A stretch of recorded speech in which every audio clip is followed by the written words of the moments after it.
사랑하는 하여묵 가족 여러분, 안녕하세요. 김소명 목사입니다.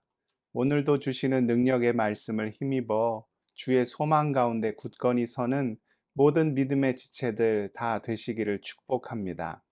이 시간 본문은 욥기 8장 1절에서 7절입니다.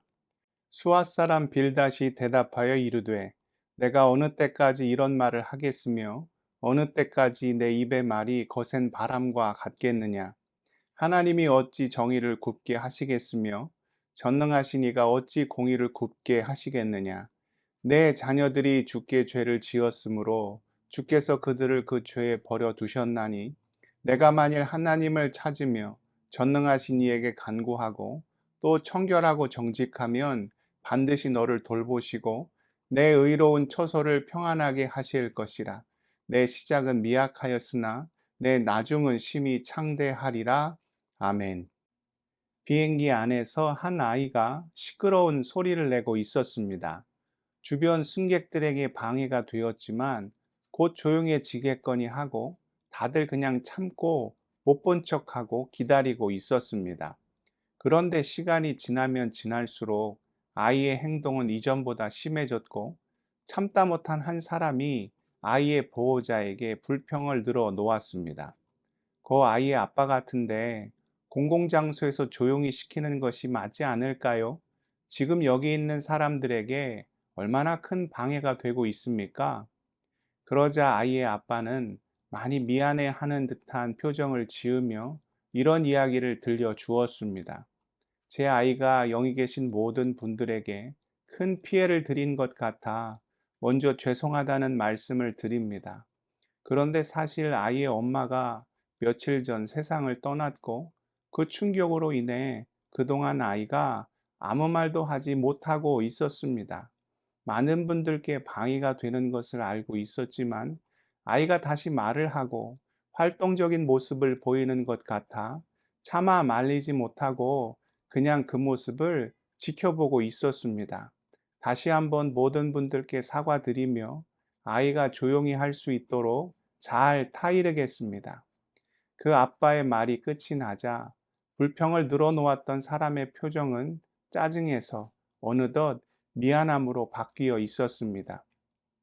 또 다른 한 사람은 아이를 그냥 놔두세요. 아이가 좀 시끄럽게 할 수도 있죠. 하며 오히려 두둔하는 듯한 이야기도 하였습니다.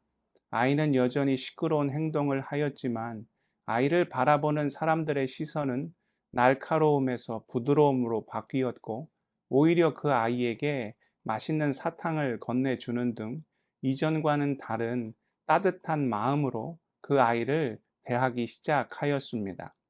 이것이 이해와 공감의 힘이요, 상처받은 자를 대하는 온전한 모습이 아닐까 합니다.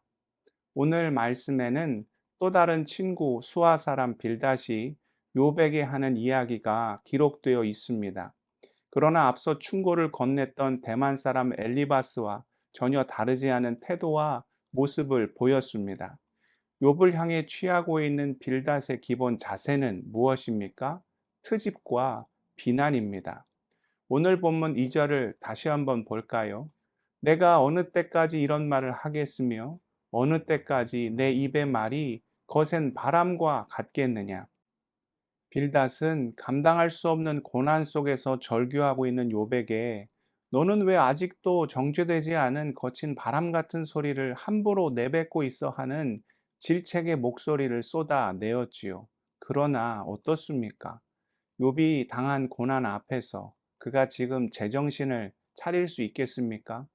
한 가지 일만 겪어도 도저히 감당이 되지 않을 터인데 말도 안 되는 인생의 재앙들을 한꺼번에 당하였음에도 욥이 아무렇지도 않게 이야기하고 평소와 다름없이 멀쩡하게 행동을 한다면 오히려 그것이 더 이상한 일이 될 수 있지요. 욥이 그 엉망진창이 되어버린 고난의 구렁텅이에서 헤어나올 수 있도록 돕기 위해 그 옆에 있는 자가 가장 먼저 해야 하는 일은 그 먼지 구덩이에 주저앉아 아무 말도 하지 않은 채 그냥 함께 끌어안고 통곡해 주는 것입니다. 그렇게 비난으로 시작된 빌닷의 충고는 엘리바스와 마찬가지로 인과응보 사상에 대한 옹호로 이어집니다. 그런데 좀 다른 방식으로 그 주장을 펼치지요. 바로 전통에 호소하며 보응의 원리를 고수합니다. 오늘 본문 8절에서 10절입니다. 청하건대 너는 옛시대 사람에게 물으며 조상들이 터득한 일을 배울지어다. 우리는 어제부터 있었을 뿐이라 우리는 아는 것이 없으며 세상에 있는 날이 그림자와 같으니라. 그들이 내게 가르쳐 이르지 아니하겠느냐? 그 마음에서 나오는 말을 하지 아니하겠느냐? 빌닷은 전통의 권위에 기대어 고작 이 땅에 얼마 살지도 않은 우리가 오랜 전통에 걸쳐 우리에게 이어져 오고 있는 인과율의 원리를 거부하는 것은 참으로 어불성설이다 주장을 하였습니다. 그러나 어떻습니까? 전통을 우리가 무시할 수도 없지만 그렇다고 무조건적으로 추종할 수도 없는 노릇이지요.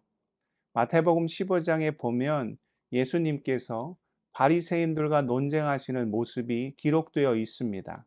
그때 율법 학자들이 예수님의 제자들이 손을 씻지 않고 음식을 먹는 것에 대하여 정결법에 대한 장로의 전통을 언급하며 비난하였지요. 그때 우리 주님께서 어떻게 대답하셨습니까? 마태복음 15장 3절입니다. 대답하여 이르시되 너희는 어찌하여 너희의 전통으로 하나님의 계명을 범하느냐? 장로의 전통을 들먹이며 오히려 하나님께서 주신 계명의 본질을 흐리고 있다. 우리 주님께서 그들을 엄히 꾸짖으셨지요. 그러면서 계속해서 이렇게 말씀하셨습니다. 누가복음 15장 18절에서 20절입니다. 입에서 나오는 것들은 마음에서 나오나니 그것이야말로 사람을 더럽게 하느니라. 마음에서 나오는 것은 악한 생각과 살인과 간음과 음란과 도둑질과 거짓 증언과 비방이니 이런 것들이 사람을 더럽게 하는 것이요 씻지 않은 손으로 먹는 것은 사람을 더럽게 하지 못하느니라. 이것이 무슨 말입니까? 정결법의 본질은 손이 아니라 마음을 깨끗하게 하는 것인데 오히려 장로의 전통을 들먹이며 그들이 엉뚱한 것에 집착하고 있다. 따끔하게 혼을 내신 것이죠. 이런 주님의 가르침은 오늘 욥을 비난하고 있는 빌닷에게도 동일하게 적용될 수 있습니다. 욥이 당하고 있는 고난의 본질은 엘리바스나 빌닷이 생각하고 있는 그것과 같지 않다는 것이죠. 우리가 인생의 고난 앞에 참된 하나님의 은혜를 깨닫기 위해서는 주제넘게 함부로 그 삶을 비난해서도 함부로 하나님의 역사심을 제한해서도 안 됩니다. 그 고난 당한 인생 앞에 우리가 취할 태도는 그 아픔을 우선적으로 공감해 주는 모습이요. 전능하신 하나님 앞에서 우리가 갖추어야 할 자세는 먼저는 겸손함으로 그 앞에 엎드리는 것이요. 둘째는 인내함으로 결국 우리를 향해 행하실 그 놀라운 일을 기다리는 것입니다. 이런 글을 본 적이 있습니다. You are not stuck. You are learning. You are growing. You are preparing to bloom. 너는 갇혀 있는 것이 아니야. 너는 지금 배우고 있고, 너는 지금 성장하고 있고, 너는 지금 준비하고 있어. 꽃을 피우기 위해. 주 안에서 고난을 겪는 우리의 모습도 이와 같아야 하지 않을까 합니다. 고난 속에서 우리는 망한 것이 아니요. 주를 배우고 있고, 주 안에 성장하고 있으며, 주와 함께 준비하고 있는 것이죠. 무엇을 위해? 우리의 인생 가운데 주님의 영광을 아름답게 꽃 피우기 위해. 지금 인생의 고난을 겪고 계십니까? 누구보다 주님께서 우리를 공감하고 계시고 함께 하시며 우리를 위한 놀라운 일을 준비하고 계십니다.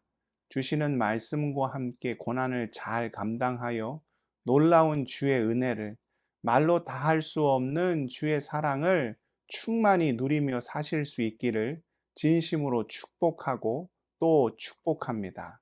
기도하시겠습니다. 사랑의 하나님, 우리는 지금 절망 속에 갇혀 있는 것이 아니라 주를 배우며 주와 함께 성장하며 주와 함께 준비하고 있음을 믿음 안에 고백합니다. 고난을 주와 함께 잘 감당하여 오히려 주의 크신 은혜와 역사를 경험하는 모든 믿음의 지체들 다 될 수 있도록 아버지 우리를 붙잡아 주시옵소서. 하여묵 지체들의 눈물과 고통의 삶을 주님 다 아실 줄 믿습니다. 우리의 상처, 우리의 마음, 우리의 중심을 올려드립니다.